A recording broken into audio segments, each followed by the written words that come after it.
Iya, kita masuk di pemateri kedua. Sebelum kita berikan beliau untuk memaparkan materinya, perlu disampaikan beberapa biografi beliau. Pertama, nama lengkap pemateri yaitu Bapak Saharudin SPDI MPD.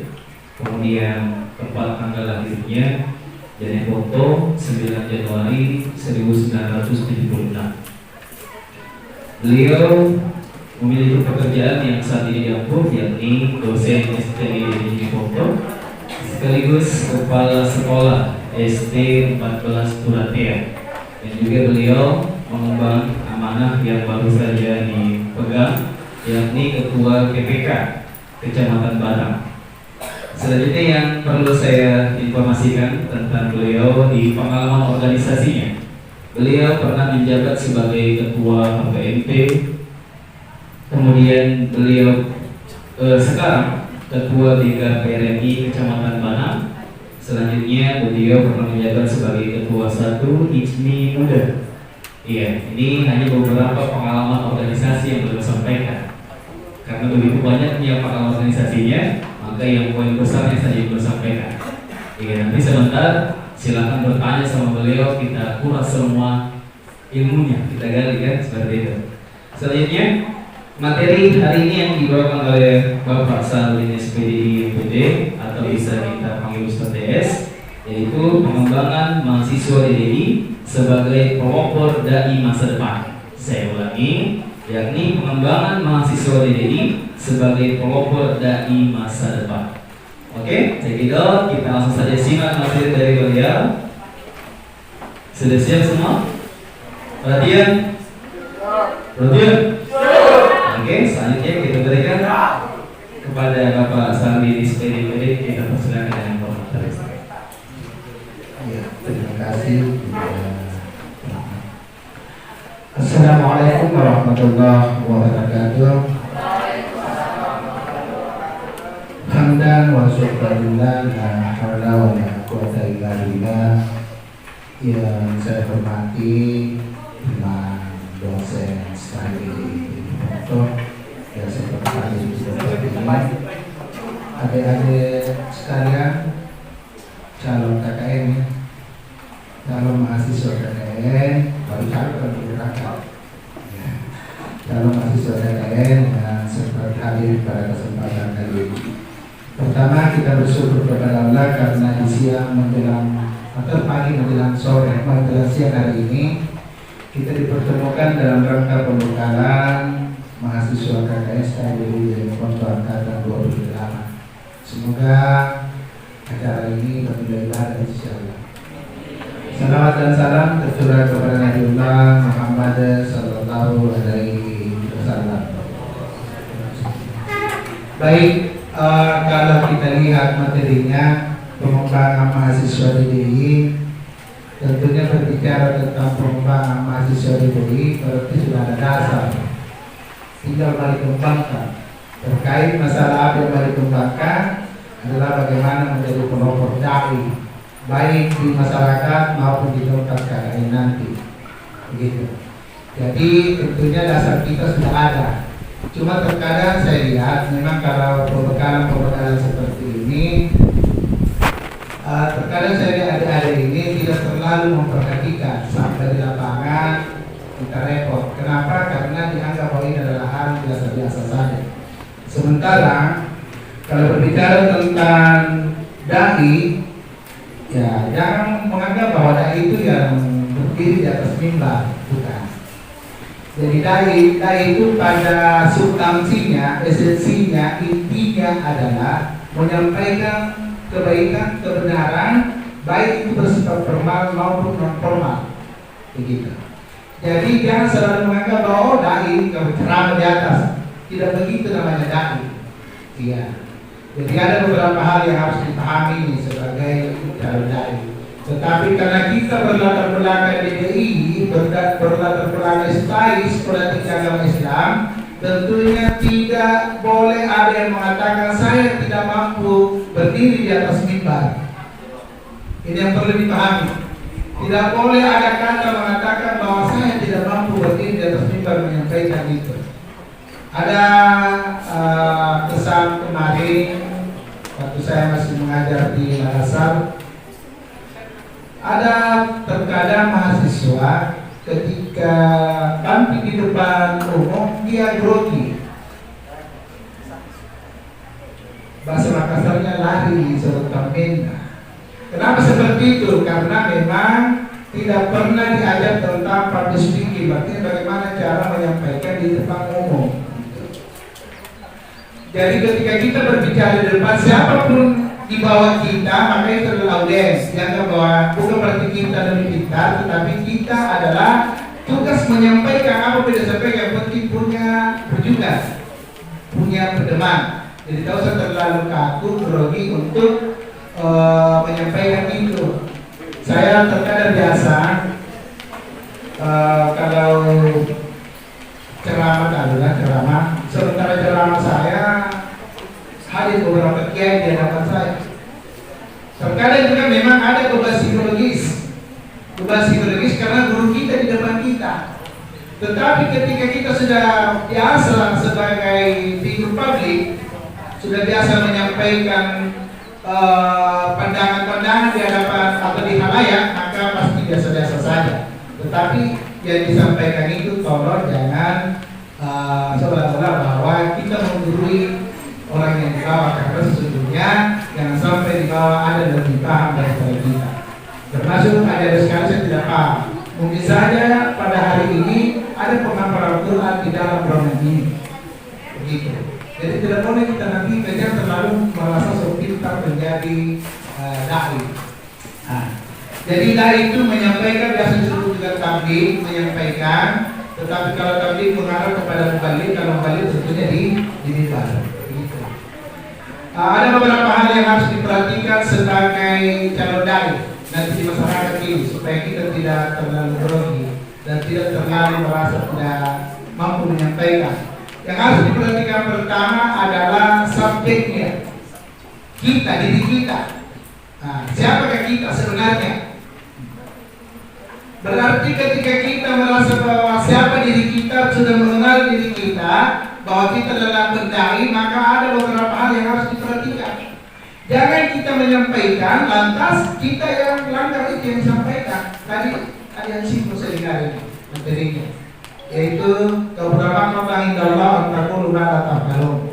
Janganlah kau mengatakan apa yang kamu tidak perbuat. Jadi jangan kau sekali-kali menyampaikan bahwa salat 5 waktu, asal di masjid kita tinggal di posko.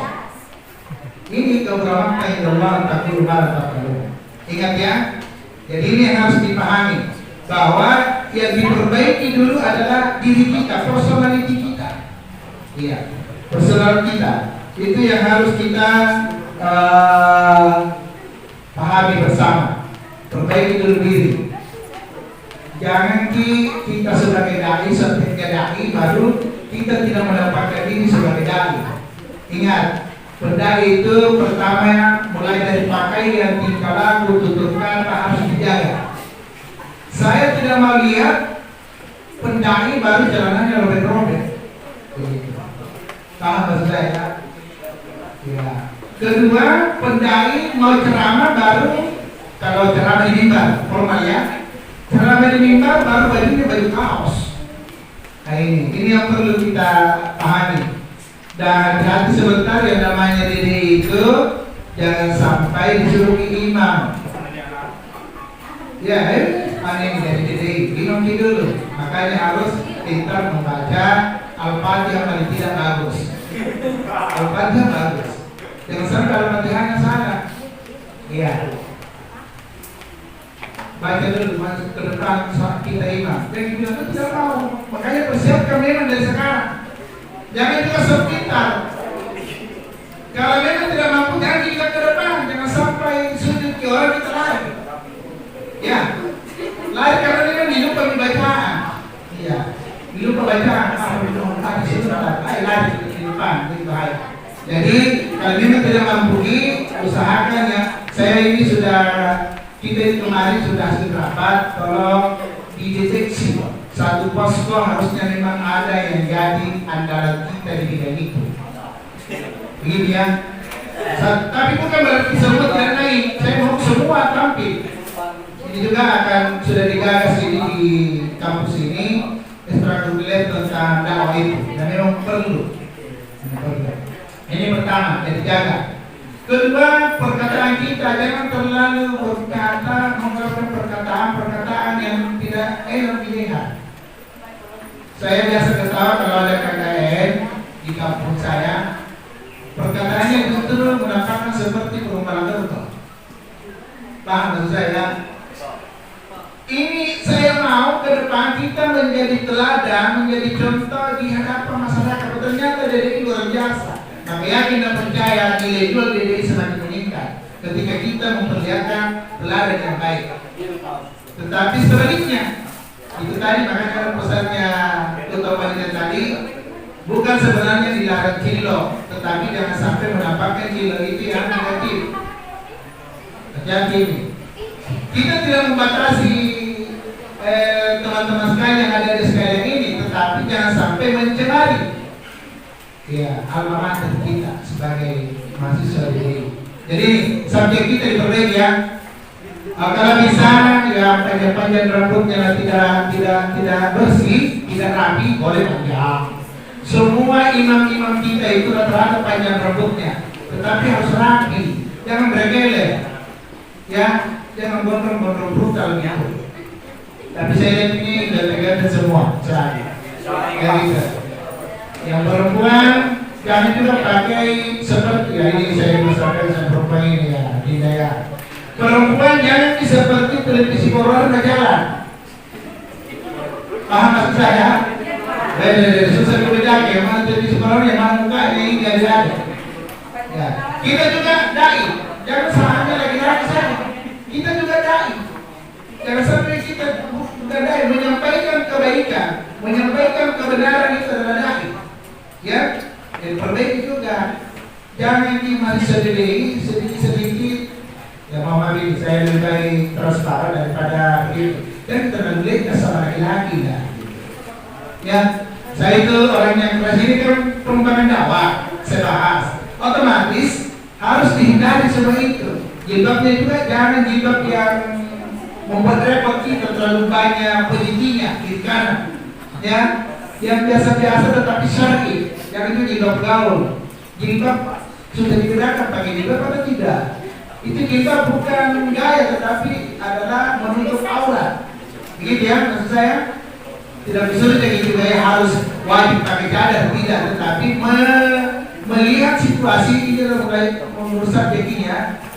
Tampaklah diri kita sebagai dai yang benar. Begitu ya. Saya berdiri sedikit lagi. Saya capek-capek duduk. Saya rasa sudah berdiri, gitu ya. Nah. Lanjut, yang kedua yang harus dipikirkan adalah objeknya. Objek dakwah. Objek kita adalah masyarakat. Tahu? Saya selalu menyampaikan itu kalau melatih anak-anak mau menyampaikan dakwah. Saya selalu menyampaikan jangan pemahaman kita dipaksakan kepada pemahaman orang lain yang tidak ada regulasinya di Al-Quran dan Al-Hadis. Ingat itu. Ya. Sedikit saya singgung kemarin ini Geger di konten terkait pembentukan zakat dan 25% itu. Saya dipanggil sebagai dari tokoh agama membahas itu. Orang zakat membenarkan, ASN tidak membenarkan. Saya bilang tidak ada yang salah. Yang salah adalah prosesnya itu. Saya tanya pengelola zakat. Nah ini, dia mengatakan sebentar, mengeluarkan zakat begini, tapi prosesnya juga sesuai dengan aturan regulasi itu. Saya tanya pengelola zakat kemarin, mau ngambil zakat orang tanpa sepengetahuannya itu dinamakan apa? Betul ya? Itu. Berarti tidak digunakan. Zakatnya jelas, tapi proses pengambilannya yang salah. Saya bilang. Yang kedua, pernah tidak kita sudah deteksi? Ya. Pernah tidak kita sudah deteksi apakah ASN yang dipotong ini sesuai apakah dia musaki atau mustahik? Karena banyak ASN sekarang lebih banyak utangnya daripada gajinya. Begitu. Jadi dia tidak layak menjadi musaki, dia cocoknya menjadi mustahik yang menerima zakat karena gharimi, ya kan? Ini yang perlu dikaji ke depan. Makanya kalau ceramah, kalau gunung ditempati KKN jangan bicara laut. Kurang paham itu. Ini maksudnya oke. Ya, jangan juga karena melihat orang minum minuman keras langsung dikatakan haram ini. Oh, habis kita di sini. Ya, makanya harus memang ada penyampaian kulil haq wala kana murah. Katakan yang benar walaupun itu pahit, tetapi lihat kondisi. Kalau mengancam nyawa kita jangan dulu, ya, begitu. Jadi saya itu waktu ceramah seperti itu, maka metode harus ada. Lanjut lagi metode ini, ada orang mengatakan jangan memang di sini pencuri, Ustaz. Jangan memang di sini pencuri. Jangan di sini duit di lemari di mana? Saya kasihan di kampung itu. Apa saya bilang? Yang masuk surga adalah pencuri, peminum, pemabuk, dan lain-lain sebagainya. Ketika dia tobat baru meninggal, baru meninggal. Begitu cara menyinggung. Jadi boleh kita menyinggung, tetapi jangan terlalu kasar, dan tetap tidak lari daripada regulasi yang ada. Jadi memang tidak ada yang dilarang masuk surga ketika dia sudah tobat. Begitu ya. Dan regulasi kita harus jelas. Begitu. Jadi kan sosok juga sebut kalau saya itu disebenari sampai kesini ke kepala desa. Iya. Sebentar pula kita bilang ibu desa atau kepala desa kemasi pakaianmu silakan pulang. Begitu ya. Sosok dari tahu dalam kepala desa begini. Kalau bicara orang begitu boleh ya. Dan jangan juga ketika kita melakukan dakwah itu seolah-olah bahwa kita yang paling benar, jangan. Jadi cara menjawabnya ketika ada pertanyaan, kalau menurut pemahaman yang saya dapatkan, begitu ya, yang saya dapatkan seperti ini. Tetapi kalau ada pemahaman begitu, nanti saya kaji kembali bersama dengan dosen saya atau guru saya, begitu. Dan bisa pintar, iya. Karena saya sering ditanya pertanyaan yang aneh, iya. Saya bilang janganlah bersifat seperti setan. Ditanya seperti apa ini setan, Ustaz? Bagaimana wajahnya? Ini bahaya ini. Tetapi dijawab dengan Al-Quran. Setan itu nyata dalam Al-Quran. Coba baca innamal khamru wal maisir wal ansab wal azlam rijis min amali syaitan. Rijis min amali syaitan. Najis dan termasuk perbuatan setan. Jadi ketika ada bertanya seperti apakah setan itu, maka boleh jadi seperti manusia ketika perbuatan setan yang dilakukan. Seperti apa? Sesungguhnya meminum minuman keras, berjudi, berkoordinasi dengan apa dan seterusnya, maka itu adalah najis dan termasuk perbuatan setan. Jadi kalau di antara kita begitu, jangan dibilang begitu, begitu juga yang minum. Ya, saya minum kemarin tahun baru. Berarti kita masuk di situ. Ya, minum air masukku. Tergantung di pohon. Begitu ya. Jadi mari kita hindari itu hal-hal yang seperti yang membuat kita rusak. Jadi objeknya dakwah, dilihat kondisi. Kalau saya lihat ini, kalau buat program kerja memang program kerja yang membuat masyarakat tertarik. Dari masyarakat sekarang itu yang paling dibutuhkan adalah terkait penyelenggaraan jenazah. Sudah banyak tidak tahu. Makanya ini jadi materi yang bisa membawa penyelenggaraan jenazah itu. Baru dikawin bisa, baru menjalin bisa, tidak semua orang bisa ya. Ya, jangan sebilang ustaz tidak bisa, ustaz Fatul bisa, gitu. Ini banyak sekali masyarakat ini, makanya dakwahnya begitu. Ya, karena selama ini pemahaman masyarakat itu memang banyak aneh-aneh. Kalau dalam meninggal orang laki-laki yang sholati, tidak seperti itu. Perempuan juga boleh mensolati. Makanya objek ini disampaikan semua. Jadi pertama harus dilihat objeknya. Seperti apa di sana. Kalau pemahamannya pemahaman Imam Syafi'i, jangan ditantang itu pemahaman Syafi'i. Iya.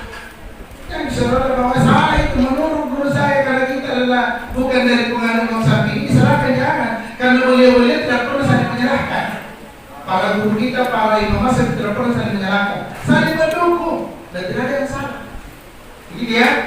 Jadi objeknya harus ditahu. Yang ketiga, Nah ini tadi, yang ketiga adalah metodologi penyampaian. Metodologi penyampaian kita kepada masyarakat, baik secara formal di atas mimbar maupun kepada masyarakat. Jangan lewat di depan masyarakat begitu orang duduk-duduk kita lewat saja.